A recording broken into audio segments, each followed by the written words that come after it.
아침 햇살이 비추는 새로운 하루 180일의 여정 국제화제의 차박상과 바다 도시의 풍경 함께 나서 더 소중한 우리의 시간 180일의 여행 함께 떠나요. 네, 안녕하세요. 현재 일본인 아내와 저희가 많은 자자 캠핑카로 180일 일본 일주를 하고 있는 국제화제입니다. 예, 여기는 큐슈 나가사키현 북부예요. 셀리가하마 해수욕장입니다. 오늘 여기서 1박을 할 거고요. 예, 저 옆에 굉장히 깨끗한 화장실도 있고 해수욕장 굉장히 괜찮은 곳이에요. 샤워장도 있고 지금 샤워장 개방은 안 했는데 발 씻는 그 수도꼭지도 있고 다 있네요. 좀 전에 저희들 여기 도착해서 커피 한 잔 마시고 있습니다. 오늘 여러분들이랑 좀 얘기하고 싶은 거는 제가 이제 일본 차박을 하다 보니까 그 과거 오키나와에서 한 3년 살 때에도 차박을 무지 많이 했고 오키나와에서 차박을 하면서 영상도 많이 올렸는데 요즘에 댓글에 심심치 않게 차박 저희도 준비하고 있습니다. 뭐 일본에서 차박을 하고 싶습니다. 뭐 이런 댓글들도 심심치 않게 달리기도 하고 그리고 실제로 제가 여기 큐슈 쪽 와서는 한국 자동차를 끌고 와서 차박을 하시는지는 잘 모르겠는데 여하튼 간에 본인 차를 가지고 운전하면서 여행을 하시는 그런 분들을 많이는 안 봤지만 한 두세 대 봤어요. 그리고 실제 2달 동안 차박으로 여행을 하시는 구독자도 만나서 영상도 찍고 했는데 지난번 라이브 때 얘기했던 화제입니다. 일본에서 자기 차든 렌트카든 차를 가지고 운전을 하면서 로드트립을 하시거나 혹은 차박을 하시거나 이런 분들에게 좀 팁을 드리는 영상을 좀 찍고 싶다라는 생각이 듭니다. 라이브는 라이브고요. 여러분들께 그래도 일본에서 차박을 상당히 많이 해본 경험자로서 제가 자부할 수 있는 게 한국 사람 치고는 모르겠습니다. 여기 일본에 살고 있는 제외 교포 중에서 저보다 차박을 많이 하신 분들이 있을 수도 있지만 유튜브라든지 블로그를 통해서 봤을 때는 일본에서 저만큼 차박을 많이 하신 분은 아직은 제가 못 찾은 것 같아요. 여하튼 한국 사람 입장에서 렌탈을 하거나 자기 차를 갖고 와서 여행을 할 때 주의해야 될 점 그리고 좀 편하게 하기 위한 팁 이런 거를 여러분들께 좀 말씀을 드리고 싶네요. 상당히 도움이 될 만한 이야기니까 끝까지 집중해서 들어주셨으면 좋겠습니다. 자, 첫 번째 역시 운전이니까 자동차 운전 관련된 이야기를 안 할 수가 없네요. 제가 라이브 때도 그렇고 영상에서도 그렇고 과거에 오키나와에서 찍은 영상에서도 그렇고 뭐 좌우가 바뀌어 있잖아요. 한국이랑 일본이랑 운전석이 반대이기 때문에 우리랑은 모든 그 도로라든가 다 반대다. 그래서 그 부분을 주의해야 된다고 말씀을 드렸는데 운전을 하다 보면은 한국 사람들 같은 경우는 자꾸 자신도 모르게 일본에서 차가 왼쪽으로 쏠린다. 그래서 오른쪽으로 중앙선 쪽으로 자꾸 붙는 연습을 해라. 자꾸 의도적으로 중앙선 쪽으로 차를 살짝 붙인다는 느낌으로 운전을 해라. 이 얘기는 하도 여러 번 드렸는데 다시 한번 좀 강조를 하고 싶고요. 왜냐면은 렌트카 빌리신 분들이 우리도 모르게 차가 자꾸 왼쪽으로 붙기 때문에 이 왼쪽을 많이 먹더라고요. 많이 긁히기도 하고 하여튼 이 왼쪽을 많이 부딪히고 왼쪽에 대한 그 공간에 대한 감각이 상당히 떨어지는 것 같아요. 반대로 일본 사람이 한국에서 운전한다 그러면은 오른쪽에 대한 감각이 좀 많이 떨어지겠죠. 그 얘기는 기본적인 거고 빨간불일 때 신호등이 한국 같은 경우는 신호등이 빨갛든 뭐 파란불이든 우회전을 잘 상황 봐서 할 수가 있는데 일본은 무조건 빨간불이면 좌회전 우회전 아무것도 직진 아무것도 안 된다. 예, 이 얘기 말씀 되게 강조드리고 싶은데 가끔 가다가 전면 신호등은 빨간등인데 뭐 왼쪽으로 가라 뭐 직진으로 가라라고 화살표가 파란불이 들어오는 경우가 있어요. 그러니까 빨간색 등에 화살표가 파란불 들어오면 그 화살표 방향으로는 주행이 가능합니다. 자, 이런 거는 이제 기본적인 거고요. 이 정도 상식도 모르고 오시진 않을 것 같아요. 지금부터 더 중요한 말씀들을 제가 이제 경험에서 우러나온 얘기를 드릴 텐데 첫 번째가 뭐냐면 여러분들 일본에서 운전할 때 밤에는 웬만하면 운전하지 마시라. 일본의 도로가 굉장히 어두워요. 우리 한국 도로로 생각하시면 절대 안 됩니다. 한국은 도로가 굉장히 밝은 편입니다. 일본 도로는 특히 대도시는 조금 덜하지만 지방으로 가면 갈수록 도로가 굉장히 어두워요. 깜깜합니다, 여러분들. 그런데다가 길이 굉장히 좁고 그리고 차선이 안 보이는 데가 굉장히 많고 차선 자체가 없는 데가 굉장히 많아요. 한국 도로가 일본 도로보다 컨디션이 훨씬 좋다라는 거 여러분들 아셔야 됩니다. 그래서 밤길에 운전하는 거 굉장히 위험하고요. 특히 비가 온다. 비 오는 날 밤에는 절대 운전하지 마시라고 저는 말씀을 드리고 싶고, 일본에서 운전을 벌써 몇 년씩 한 저도 솔직히 밤에는 운전을 안 하려고 노력을 합니다. 그리고 비가 온다 그러면 더더군다나 비 오는 날 밤에는 운전을 안 하려고 합니다. 왜? 위험하니까. 안 보여요. 정말 안 보입니다. 일본에 살면서 운전을 하고 있는 일본 사람들도 밤에 비 오는 날 운전하는 사람들 거의 없습니다.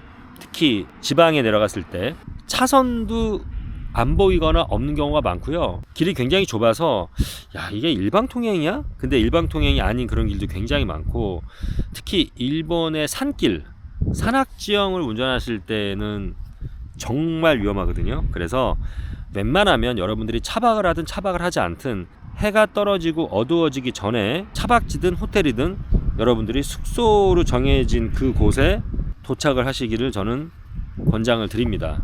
이거 굉장히 중요한 거니까 여러분들 꼭 숙지하시고요.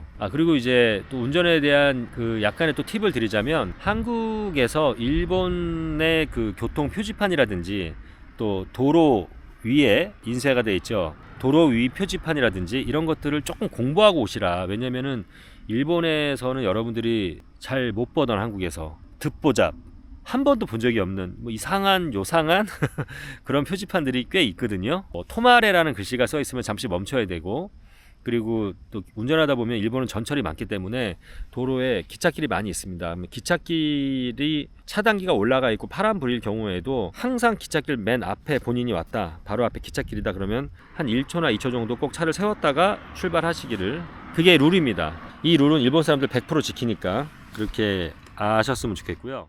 두 번째, 여러분들이 차박을 하시던 안 하든 상관없이 차로 좀 장거리를 뛰면서 여행을 일본에서 한다.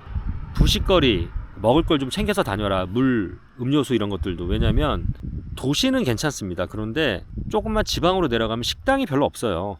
진짜입니다. 식당이 없고, 그리고 특히 시골 같은 경우는 식당이 없을 뿐만 아니라 가끔 있어도 점심 장사밖에 안 하기 때문에 저녁 장사를 하는 시골의 식당은 제가 거의 본 적이 없는 것 같아요. 한국 자영업 하시는 분들처럼 막 바쁘게 악착같이 식당 문 열고 그렇진 않아요, 일본 사람들은. 그래서 보통 한 10시, 11시에 영업을 시작을 해서 한 빠르면 1시 반, 2시, 늦어도 3시에서 한 4시 정도면 문을 다 닫습니다.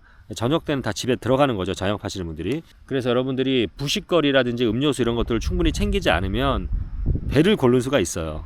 그리고 여러분들 시골에 가면 또 편의점이 없는 경우도 굉장히 많습니다. 한국 같은 경우는 정말 완전히 깡 시골에 가도 다 식당 있고 또 선술집 있고 식당은 다 저녁 장사하고 하지 않습니까? 술도 팔고. 그렇게 생각하시면 안 돼요. 나는 그냥 도시만 왔다 갔다 할 거다, 이제 이런 분들은 모르겠지만 좀 시골이라든지 로컬 이런 쪽으로 여행을 하실 분들은 꼭 부식거리들을 챙겨서 다니셨으면 좋겠습니다.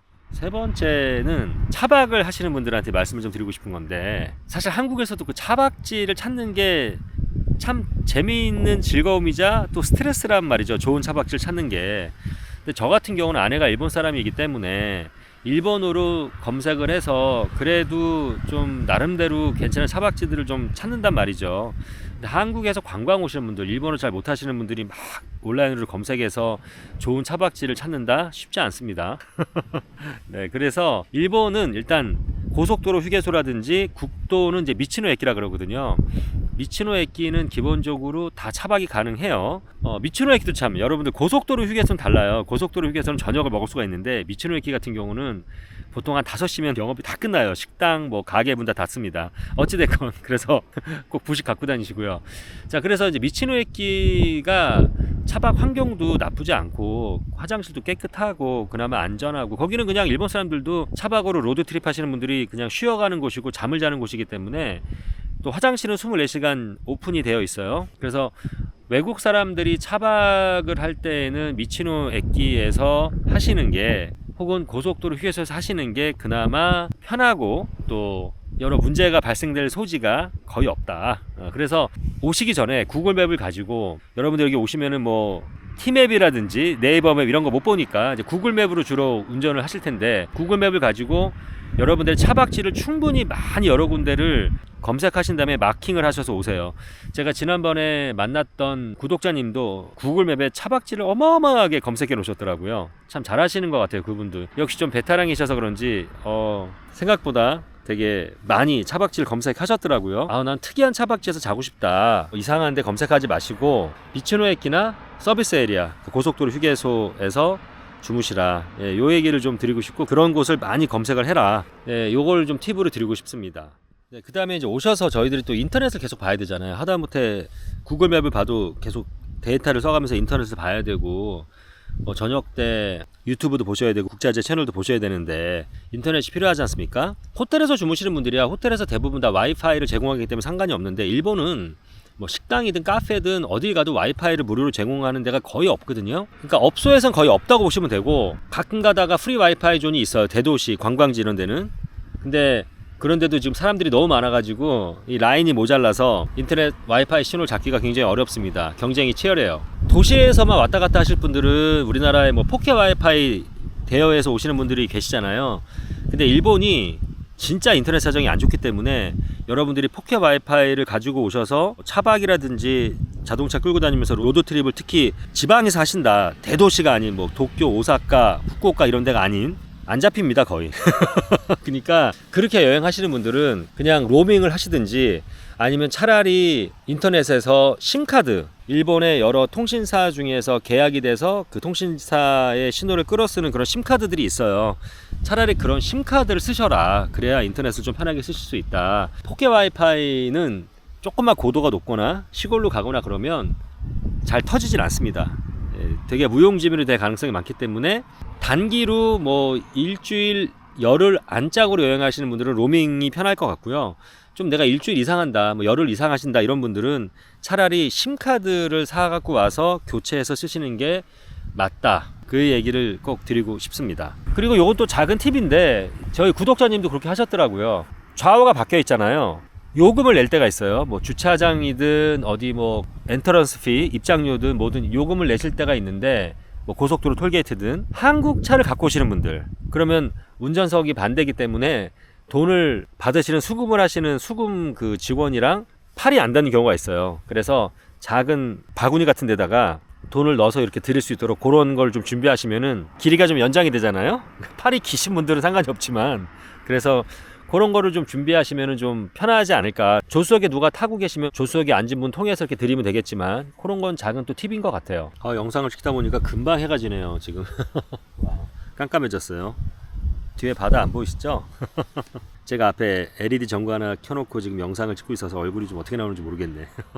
네, 그리고 끝으로 5번째인가요? 여러분들께 말씀드리고 싶은 거는 현금을 좀 준비해서 다녀라. 왜?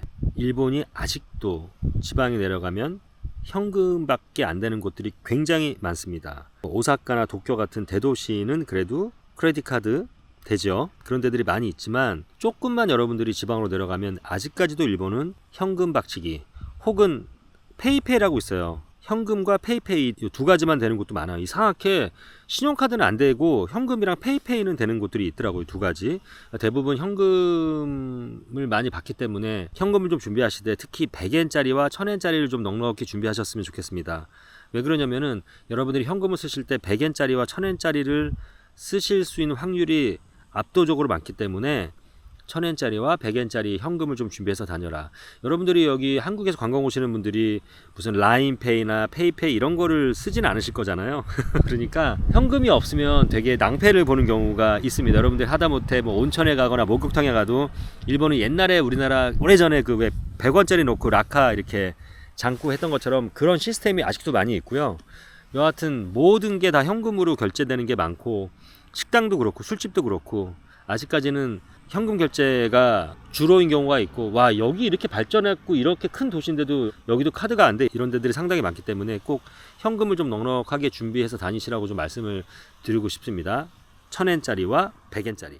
아무튼 일본에서 여러분들이 차박을 하던 차박을 하지 않고 그냥 자동차로 운전을 하면서 여행을 하시던, 자차든 렌트카든 상관없이 안전운전 하시고요. 과속하지 마시고, 뭐 운전 좀 자신감 붙었다고 솔직히 한 하루 이틀 운전하면은 조금 익숙해지는 것 같이 느껴져요 여러분들이.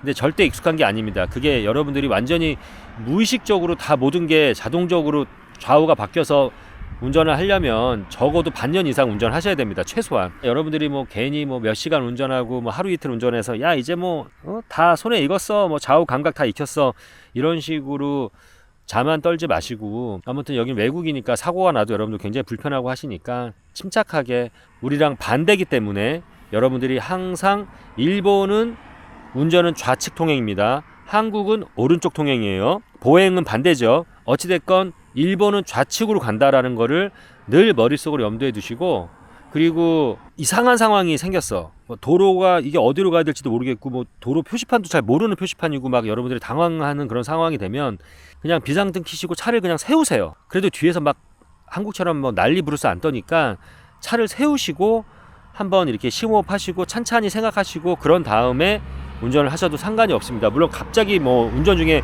급브레이크 잡고 막 급정차해 갖고 비상등 켜고 그러라는 얘기가 아니라 천천히 차를 인도 쪽으로 이렇게 몰아가면서 차를 세우셔도 크게 문제가 되지 않으니까 일단 여러분들이 막 당황되는 그런 상황에서 무리해서 운전하지 마시고요.